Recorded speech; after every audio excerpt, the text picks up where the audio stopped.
ये कहानी एक भयानक जंगल की है जो मैंने उन घर वालों से सुनी है जिनके साथ ये घटना हुई। माधवपुर से लेकर श्यामपुर तक फैले इस जंगल में न जाने कितने भयानक जानवर और भूत आत्माएं रहती हैं। इस बार मैं श्यामपुर रक्षाबंधन पर दीदी का यहाँ पर गया था। वहाँ के लोग उस जंगल के बारे में बताते रहते कि इस जंगल में आत्माएं भूत प्रेत रहते हैं। तो मुझे तो वैसे भी भूत प्रेतों पर विश्वास है, शायद आप लोगों को भी हो। तो मैं 15 अगस्त को अपने जीजाजी के कॉलेज गया था। वहाँ के लोग उन्हें आचार्य जी कहते थे। अगस्त का प्रोग्राम खत्म होते ही हम लोग जाने ही वाले थे कि वहाँ के पड़ोसी ने उन्हें घर पर चाय पीने को बुलाया। तब हम लोग उनके घर चाय पीने गए। ऐसे ही बातें हो रही थी, तभी उन्होंने अपनी आप बीती कहानी शुरू की। अभी कुछ दिनों पहले मेरे बेटे राजीव के साथ ऐसी घटना घटी कि आपको क्या बताएं। राजीव के पिताजी ने बताया कि एक दिन मेरी तबीयत खराब हो गई। तब मैंने राजीव को जंगल से बकरियों के लिए चारा लाने के लिए भेज दिया। राजीव वैसे तो कभी कभी जंगल जाता था, पर वो हमेशा काम से जी चुराता था। पर आज उसे मजबूरी में जंगल जाना पड़ा। वो रास्ते में चलता गया, उसे कहीं भी पास में चारा नहीं मिला, क्योंकि पास के सारे पेड़ तो पहले ही बकरियों के लिए काट चुके थे। वो जंगल के ओर अंदर चला गया। वो घने जंगल में पहुंचा, जहां पर बहुत पास पास पेड़ खड़े हुए थे। पेड़ इतने घने थे कि आसमान तो नजर ही नहीं आ रहा था। बरसात का टाइम था, अच्छी बरसात हो गई थी, तो पूरा जंगल हरा भरा था। पत्थरों पर पानी ऐसे बह रहा था जैसे साफ कोई झरना बह रहा हो। इतनी शीतलता थी कि उसको देखते ही थकान दूर हो गई। उसने सोचा कि पहले मैं थोड़ा आराम कर लूं, फिर पत्तियां काट कर चला जाऊंगा।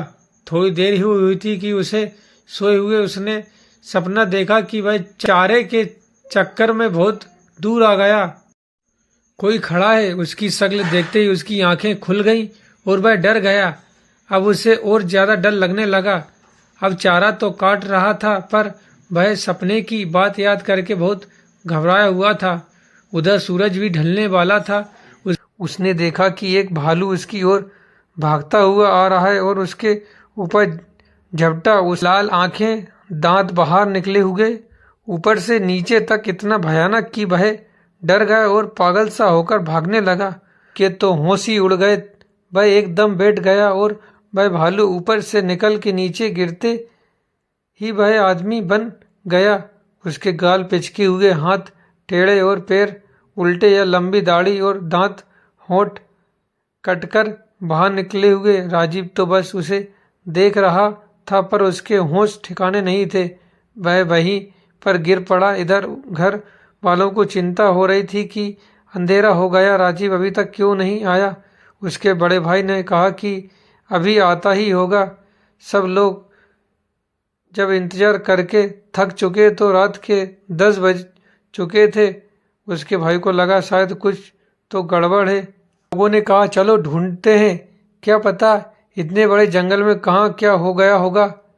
सब लोग लाठी भाले टार्च लेकर उसे ढूंढने निकल पड़े। उसका भाई अपाहिज था, वह एक पैर से चलता था, इसलिए उसके पिताजी ने वहाँ बेटा तू यहीं रहे अपनी माँ और बहन के पास, हम लोग जाते हैं, कुछ खबर होगी तो हम बताएंगे। पूरी रात जंगल में ढूंढते हुए हो गई, पर उसका कोई नहीं पता चला।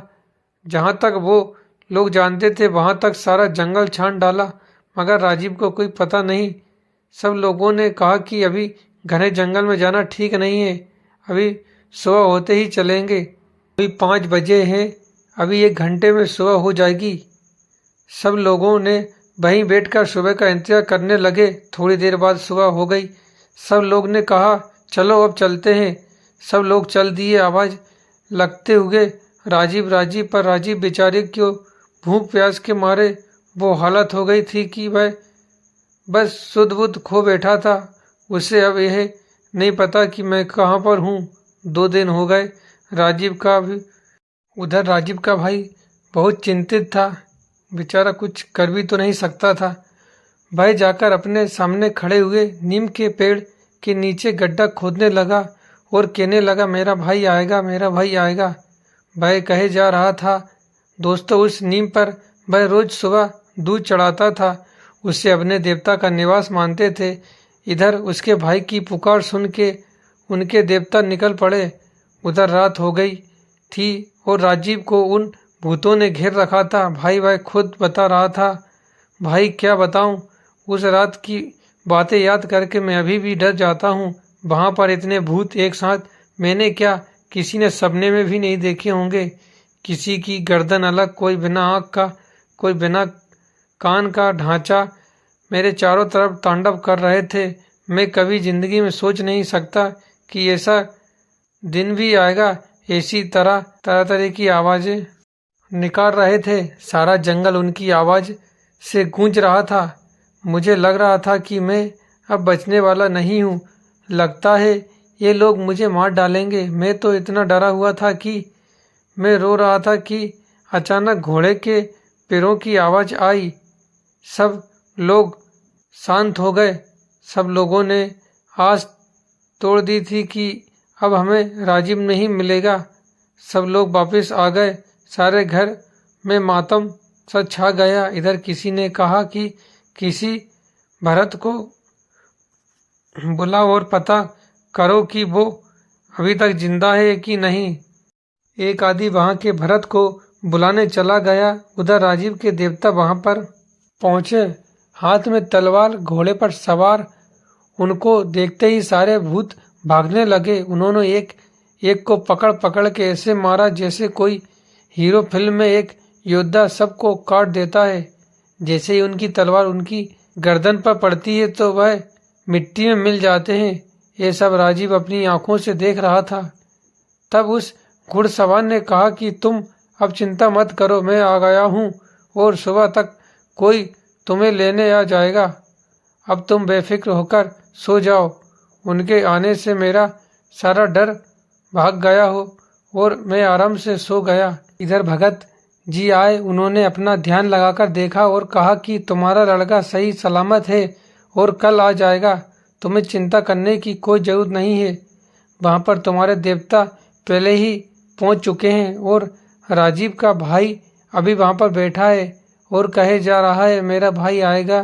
भाई किसी भी बात नहीं मान रहा और जो भी उसे वहां से उठाने को जाता वो उसे धकेड़ देता। सुबह उसकी आंख खुली तो वहां पर आदमी ने उससे पूछा कि तुम कहाँ से आए हो और कहाँ जाना है। मैं तुम्हें तुम्हारे घर पहुंचा देता हूँ। और वह अपनी साइकिल पर बैठा कर उसे उसके घर छोड़ दिया। घर वालों को देखकर वो ऐसा रोया कि वह बेहोश हो गया। 3 दिन का भूखा प्यासा कमजोर हो गया था। फिर उसे अस्पताल ले गए और वह 2-3 दिन बाद ठीक हो गया।